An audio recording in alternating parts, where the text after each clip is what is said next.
Hello. In this video lecture, we shall discuss about the capacitance of overhead transmission line. As we know that the transmission line exhibits resistance, inductance, and capacitance. The transmission line conductors have voltage difference between the phases and also between phase and the ground. And these conductors are separated by a dielectric medium, that is air. Therefore, we have two conductors which are separated by dielectric material that results into a capacitance between the conductors or between the conductor and ground. So, this capacitance plays a very important role in the design of overhead transmission line. If the length of the transmission line is large, then the capacitance is also more. So, in medium and long transmission line, we consider the effect of this capacitance, whereas for the short transmission line, we neglect the effect of transmission this capacitance. Okay, so if we would like to calculate the capacitance, then we must first calculate what is the voltage. Okay, voltage between the conductors.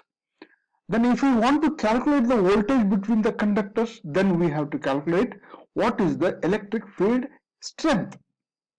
And we know this electric field strength can be found from the Gauss law. I think you remember this Gauss law when you have studied in field theory. Okay, what the Gauss law states? The Gauss law states that the total electric flux leaving a closed surface is equal to total charge within the volume enclosed by the closed surface. So it can be put up like, normal electric flux density integrated over a closed surface is equal to charge enclosed, right? So what we can say that closed integral of flux density over a surface ds is equal to closed integral of epsilon, that is permittivity, into electric strength, field strength over a closed surface, that is nothing but your charge enclosed. This is your charge. So we need to first calculate the field strength and then voltage, and then it is capacitance. Okay, let us see. Okay, see here, we know that any two conductors separated by an insulating medium constitute a capacitor. In case of an overhead line, two conductors form the two plates of a capacitor, and the air between the conductors behaves as a dielectric medium. Thus, an overhead line can be assumed to have capacitance between the conductors throughout the length of the line. The capacitance is uniformly distributed over the entire length of the transmission line and may be regarded as a uniform series of condensers, or you can say capacitors, connected between the conductors, that is shown in this figure A. This is a transmission line. These two are the phases of a transmission line, and in between these two we have a air. Therefore, the two conductors separated by a dielectric medium will constitute a capacitor. Okay, when an alternating potential difference is applied across a transmission line, like what has been shown like this.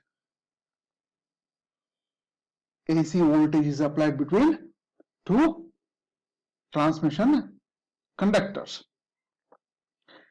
It draws a leading current even when it is not supplying any load. This leading current is in quadrature with the applied voltage and is termed as a charging current. So,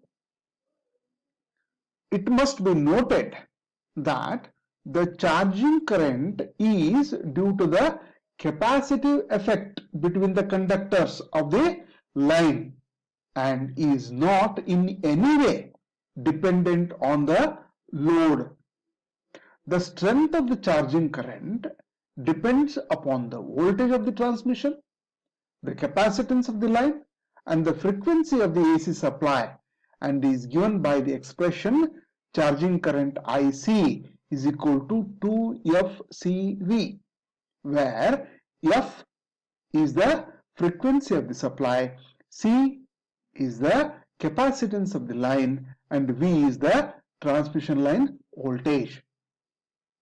If the capacitance of an overhead line is high, the line draws more charging current. If the charging current is more, it compensates or cancels the lagging component of the load current, that is reactive component. Hence, the resultant current flowing in the line is reduced, and this reduction in resultant current that is flowing in the line will result in reduction of line losses. If the losses are reduced, then automatically it results in increase of transmission efficiency. It also results in reduction in voltage drop. Reduction in voltage drop results in improvement of the voltage regulation. Not only that, it also improves power factor. So, in this way, the capacitance helps to improve the performance of transmission line. To know or to calculate the capacitance, we must first calculate the electric field and potential difference. An electric charge causes an electric field which is surrounding that charge, and it is theoretically extends up to infinity. If any charge is introduced in this electric field, it will be attracted or repelled according to the nature of the charge, and when it will be moved, the work will be done against or by the force acting on the charge due to the electric field. Hence, potential in an electric field is exactly the same as potential in the gravitational field. In general, electric potential or potential at any point in the electric field is defined as the work done in moving a unit positive charge from the infinity to that point. The concept of electric potential is very, very important for the determination of capacitance, as the capacitance is defined as the charge per unit potential. So, what is the work done in bringing a unit charge from the infinity to that point is your charge. That we'll calculate now. See, potential at a charged single conductor. Let us say this is your transmission line conductor. which is having a radius of r and a charge of q coulombs. Okay, A is a conductor, let us say. Okay, consider a long straight cylindrical conductor A, which is having a radius of r meters and having a charge of q coulombs per meter of its length. The electric field intensity at a distance x from the center of the conductor, electric field intensity at a distance x, that is at a point P, which is at a distance x from the center of the conductor, is given by E is equal to Q by 2 pi epsilon naught epsilon r into x volts per meter. For air, epsilon r is taken as 1.